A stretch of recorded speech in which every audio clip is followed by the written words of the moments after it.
Hi, this is Archana Kadravan. Welcome to Tej Bros Kitchen. இன்னைக்கு நம்ம பார்க்க போற டிஷ் வந்து எக் பிரியாணி.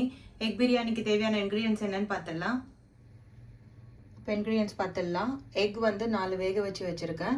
டொமேட்டோ ஒன்று ஸ்லைஸாக கட் பண்ணியிருக்கேன். 2 க்ரீன் சில்லி வச்சுருக்கேன். ஆனியனும் ஸ்லைஸாக கட் பண்ணியிருக்கேன். Ginger garlic paste 1 spoon. Chilli powder வந்து 2 ஸ்பூன். தனியாத்தூள் 1 ஸ்பூன். டர்மரிக் பவுடர் ஒரு 1/2 ஸ்பூன். ஆயில் வந்து ஒரு ஃபுல் கப் வேணும். கர்ட் வந்து ஒரு ஃபுல் கப் வேணும். பட்டை லவங்கம் கிராம்பு அதெல்லாம் எடுத்து வச்சுருக்கேன். புதினாவும் கொத்தமல்லியும் வச்சுருக்கேன்.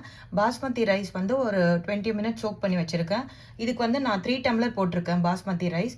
இப்போ நம்ம ஸ்டார்ட் பண்ணலாம். இப்போ வந்து எக் பிரியாணிக்கு வந்து நம்ம எக்கு வந்து டாஸ் பண்ணணும். ஸோ இந்த மாதிரி ஃப்ளாட்டாக ஒரு பேன் எடுத்திருக்கேன். இதில் வந்து ஒரு 2 ஸ்பூன் ஆயில் கொத்த போகிறேன். நான் ஆயில் கொத்திட்டேன். சிம்மில் வச்சு தான் பண்ணணும். இப்போ டர்மரிக் பவுடர், சில்லி பவுடர், தனியா பவுடர் 3மே வந்து ஜஸ்ட் ஒரு 1/2 ஸ்பூன் போட போகிறேன். சால்ட்டும் ஒரு 1/2 ஸ்பூன் போட போகிறேன். அதில் எக்கு ஃப்ரை பண்ண போகிறேன். நான் காட்டுறேன். இப்போ போட்டுட்டேன். ஸோ இந்த மாதிரி வரணும். இந்த மாதிரி நம்ம ஆயிலில் இப்படி ஃப்ரை பண்ணிவிட்டு இந்த டைமில் இப்போ நம்ம எக்கு போட்டு ஃப்ரை பண்ணணும். இப்போ இந்த மாதிரி நல்லா ஃப்ரை ஆகணும். ஜஸ்ட் ஒரு 5 மினிட்ஸ் குக் ஆகட்டும். அப்போ தான் அதில் ஸ்பைசி இறங்கும். 5 மினிட்ஸ் குக் ஆனோடனே நம்ம ஆஃப் பண்ணிவிட்டு பிரியாணி ஸ்டார்ட் பண்ணலாம். இப்போ குக்கரில் நான் ஆயில் கொட்டி பட்டை லவங்கெல்லாம் போட்டேன். இது குக் ஆனோடனே நம்ம ஆனியன் போட்டுக்கலாம். இப்போ ஆனியன் போட்டேன். ஆனியன் ஃப்ரை ஆனோடனே நம்ம ஒரு 2 மினிட்ஸ் கழிச்சு ஜிஞ்சர் கார்லிக் போட்டேன். அதுவும் நல்லா ஃப்ரை ஆகிடுச்சு. இப்போ இந்த டைமில் வந்து நம்ம டொமேட்டோவும் க்ரீன் சில்லியும் போட்டுடலாம். இப்போ டொமேட்டோ ஃப்ரை ஆகிடுச்சு. இப்போ நம்ம மசாலா எல்லாம் போட்டுடலாம். இப்போ எல்லாம் போட்டாச்சு.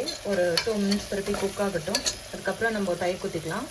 இப்போ தயிர் குத்தியாச்சு. இந்த டைமில் வந்து நம்ம கொஞ்சம் புதினா போட்டுக்கலாம். குக் ஆகட்டும். இப்போ நான் வந்து தண்ணி குத்திட்டேன். இதில் வந்து 5 டம்ளர் வாட்டர் குத்திருக்கேன். பாஸ்மதி ரைஸ் வந்து 3 டம்ளர் எடுத்திருக்கேன். ஸோ 3 டம்ளர் வாட்டர் குத்திருக்கேன். சால்ட் வந்து ஒரு 2 ஸ்பூன் போட்டிருக்கேன். இது குக் ஆனோடனே நம்ம அரிசி போட்டுட்டு நான் உங்களுக்கு காட்டுறேன். இப்போ அரிசி போட்டாச்சு. ஒரு 2 மினிட்ஸ் குக் ஆனோடனே நம்ம எக் போட்டுடலாம். இப்போ எக்கு போட்டாச்சு. அந்த எக்கோட மசாலாலாம் இதில் இருக்குது. இப்போ இந்த டைமில் நம்ம மிக்ஸ் பண்ணிவிட்டு கொஞ்சமாக கொத்தமல்லி புதினா போட்டுடலாம். போட்டுட்டு 1 ஸ்பூன் கீ குத்திக்கலாம்.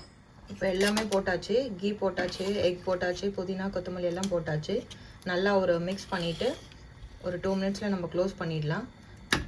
க்ளோஸ் பண்ணிவிட்டு குக்கரில் 2 சவுண்ட் வந்தால் போதும். நான் காட்டுறேன். ஒரு யம்மியான எக் பிரியாணி ரெடி ஆகிடுச்சு. பார்க்கலாம்.